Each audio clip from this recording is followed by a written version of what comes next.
नमस्कार। स्वागत है आप सभी का मेरे YouTube चैनल पर। और आज हम बात करेंगे रूप प्रक्रिया के बारे में। रूप विज्ञान और रूपिम के बारे में हम थोड़ा पहले भी एक वीडियो में इस बारे में चर्चा कर चुके हैं। और आज हम रूप की प्रक्रिया की किस प्रक्रिया से रूप की निर्मित होती है, रूप निर्मित की प्रक्रिया क्या होती है, रूप प्रक्रिया कैसी कैसे होती है, तो उसके बारे में थोड़ा सा बात करेंगे। और तब जाकर के उसके बाद हम रूपिम का वर्गीकरण इत्यादि के बारे में बात करेंगे। तो जैसे हमने स्वन विज्ञान में पढ़ा था कि जो स्वन है वो जो है सबसे लघुतम इकाई है भाषा की। तो वैसे ही स्वन के एकदम विपरीत जो रूप है या जो पद है वो क्या है, एक अर्थवान इकाई है। रूप और पद जो है वो भाषा की एक अर्थवान इकाई है। किंतु शब्दों को हम सीधे कथन में या वाक्य में प्रयुक्त नहीं कर सकते हैं। हम किसी भी कोई भी जो शब्द है उसको हम सीधे सीधे कोई वाक्य या फिर किसी कथन में हम उसे प्रयोग नहीं कर सकते हैं। हम किसी शब्द से कोई वाक्य नहीं बना सकते हैं। शब्द जैसे राम, पुस्तक, कपड़ा, शाम, ये सारे शब्द अलग अलग शब्द हैं। क्या इन शब्दों से हम वाक्य बना सकते हैं? इन शब्दों से हम वाक्य नहीं बना सकते हैं। तो ये कैसे हम वाक्य में इनको प्रयोग करते हैं, तो यही क्या है, हमारी रूप निर्मित की प्रक्रिया है। तो हर भाषा जो है, हर भाषा के अपने कुछ व्याकरणिक नियम होते हैं और वाक्य में प्रयुक्ति के लिए उसे व्याकरणिक नियमों के अनुरूप परिवर्तित होना पड़ता है।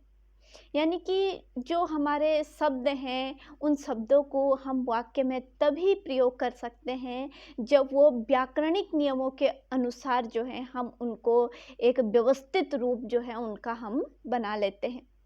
जैसे उदाहरण से आप समझिएगा, जैसे शाम, पुस्तक, पढ़, ये तीन जो हैं ये शब्द हैं।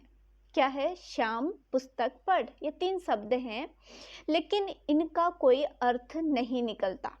हम इन तीनों से कोई अर्थ नहीं निकाल पा रहे, हमें इन तीनों से कोई अर्थ नहीं निकल रहा है।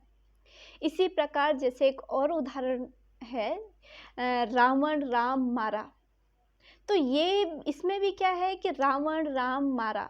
अगर हम इसको कोई ऐतिहासिक परिप्रेक्ष्य में नहीं देखें, हम ये नहीं हम ऐतिहासिक दृष्टिकोण से इसको ना देखें, तो इसका भी कोई अर्थ स्पष्ट नहीं हो पा रहा है कि किसने किसको मारा।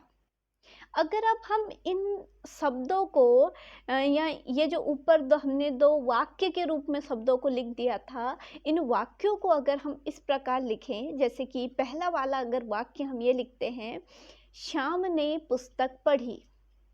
श्याम ने पुस्तक पढ़ी। और दूसरा जो हमारा वाक्य है, रावण को राम ने मारा। तो यहाँ पर क्या हो रहा है, अर्थ स्पष्ट हो रहा है कि श्याम ने पुस्तक पढ़ी और रावण को राम ने मारा। तो और शब्दों की जो परस्पर संबद्धता है, एक दूसरों से जो संबंध है, वो भी यहाँ पर स्पष्ट हो जा रहा है।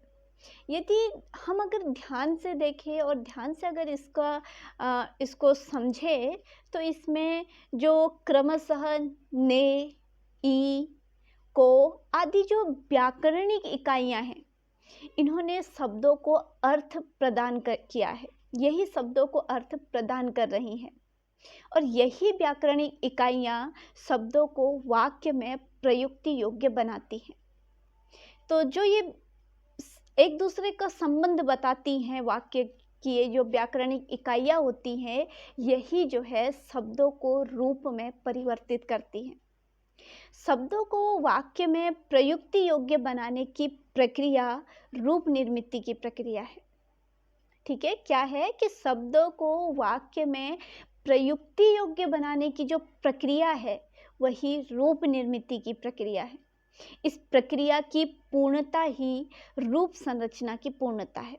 जब ये प्रक्रिया जब पूर्ण होती है, तभी एक रूप संरचना पूर्ण होती है। इसको एक और उदाहरण से अगर हम समझने की कोशिश करेंगे, इस संदर्भ में एक और उदाहरण आप देखिए। उसके रसोई घर में सफाई होगी। वाक्य क्या है? उसके रसोई घर में सफाई होगी, एक पूरा वाक्य है। अब इसमें जो रूप हैं वो कौन-कौन से हैं? इस पूरे वाक्य में 10 रूप हैं। पहला रूप है उस, दूसरा है के, तीसरा रूप है रसोई, चौथा रूप है घर, पांचवा रूप है मैं, छठा रूप है साफ, सातवां रूप है ई, आठवां रूप है हो, नवां रूप है ग और 10वां रूप है ई। यानी कि ये 10 रूप हैं और इन 10 रूपों से हमारा एक वाक्य बन रहा है। तो इस प्रकार जो शब्द हैं, शब्द ही रूप बनते हैं, किंतु शब्द और रूप दोनों का अलग अलग अस्तित्व है। शब्द ही रूप बनते हैं, लेकिन रूप और शब्द का अलग अलग अस्तित्व है। सामान्यतः बोलचाल की भाषा में शब्द और रूप में अंतर नहीं किया जाता और दोनों के लिए शब्द का ही व्यवहार किया जाता है, किंतु भाषा विज्ञान की दृष्टि से दोनों में पर्याप्त अंतर है। तो अब आप समझ गए होंगे कि जितना भी हमने विवेचन किया है, जितना भी हमने अभी रूप प्रक्रिया की चर्चा की है, तो उस विवेचन से स्पष्ट होता है कि जो रूप है वो भाषा की व्याकरणात्मक अभिव्यक्ति का लघुतम माध्यम है और वह स्वनिमों का एक ऐसा सार्थक युग्म है जो व्याकरण के अनुरूप परिवर्तित होकर के कथन में व्यवहृत होता है।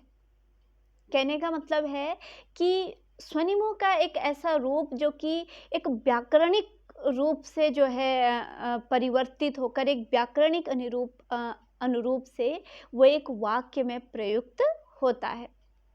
रूप ही पद हैं, रूप और पद दोनों पर्यायवाची हैं।